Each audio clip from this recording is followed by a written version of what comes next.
ఓం భీం బుష్, ఓం భీం బుష్, ఓం భీం బుష్.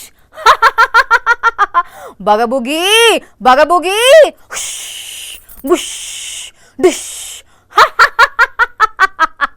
ఓం భీం బుష్.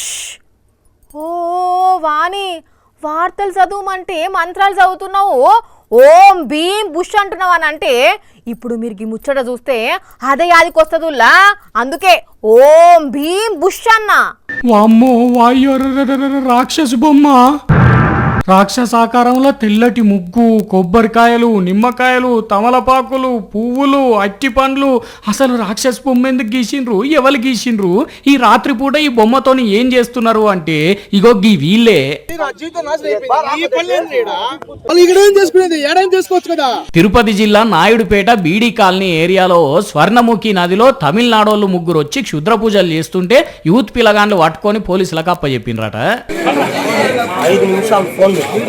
మరి రాక్షసి బొమ్మేసి క్షుద్ర పూజలు చేస్తే మంచి జరుగుతుందని మంత్రగాడి ఇళ్ళ కాడ ఎంతగానో డబ్బులు తీసుకున్నాడో, ఇప్పటికే ఎంత ఖర్చు పెట్టించిండో గాని ఆఖరికి క్షుద్ర పూజలు చేయించడమే కాక స్టేషన్ల పడే పని చేసిండు. ఇంకో దిక్కు ఇష్కల నల్లటి రాక్షసి బొమ్మేసి నాయుడుపేట పబ్లిక్ కు సుక్కలు చూపెట్టిండ్రు. అయినా క్షుద్ర పూజలు చేసిన మోతెవరి ఏదైనా పని చేసుకొని బతుకుతేంది, ఇదేం దందానయ్యా. టెక్నాలజీ రువ్వాడిగా దూసుకొచ్చి ఒక దిక్కు ప్రపంచం ఎక్కడికో పోతుంటే నువ్వేమో గీ పనులు చేయబడుతుంది. జనాలు జర ఇసోంటి ఏం నమ్మకుండ్రి, మూఢనమ్మకాలు చేయంగా డబ్బులు పోతాయి, లేనిపోని టెన్షన్లు పెరుగుతాయి. ఎందుకు వచ్చిన కోసం చెప్పుండ్రి.